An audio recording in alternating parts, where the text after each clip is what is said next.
Everyone आज recipe की स्वागत करुच्ची मु ऋतु। जय जगन्नाथ सांग माने नमस्कार। आज रेसिपी स्टार्ट करवा तो सांग माने अमृतभंडा को आपण मैंने देखिकी जानी सारे किसी न किसी गोटे न्यू रेसिपी करने को जाऊँगी। तो घर माने बापा घर आमर आसीला अमृतभंडा आउ तो बहुत सारा जिनस आसीला सेटा आपण मान सहित शेयर करनी। अमृतभंडा को सिझेकी तार खदड़ा अंश बाहर कर देछि। आउ एठी किछि अट्टा नेछि मैदा नेछि ताकू चकटिकी रखिछि। तो चलंतु पूरी बनेबा। आउ पूरी पूरा परफेक्ट पूरी है, बहुत स्वादिष्ट पूरी है, बहुत टेस्टी। आपण मैंने निजे करके खातु निहाती भाव में जानीपर। तो ये पुणी मन मोर बुझिलानी बाड़ी को पलि आसली। बाड़ी में देखिली पुणी आमर अमृतभंडा है किंतु पूरा छोट छोट सैज रही आ कषि भी अच्छी तथापि मन बुझिलानी से गोटे दुईटा नहीं आसली।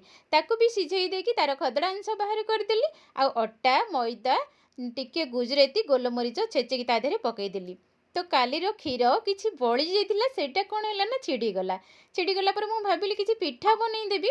तो से छेना को माने पूरी देहरे देकी पिठा टाइप्र टी करदेली। चौड़ा चौड़ा करके पिठा बनईदेली। पूरी तो नुहे पिठा बनईदेली। सांग मैंने खाइबा को बहुत टेस्टी एमती एमती करके 10टा खंडे मु बनईदेली। बनई सारा तेल कड़े एपटे मोर पूरा रेडी हो जाइथिला।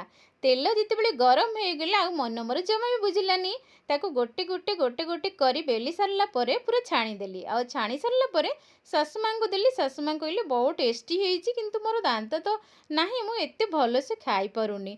ठीक अच्छे सांग मैंने आपण मैंने भी करंतु खातु आउ मते भी सपोर्ट करंतु। केमिति लागुची निहाती भाव में कमेंट बॉक्स रे कमेंट करिवे।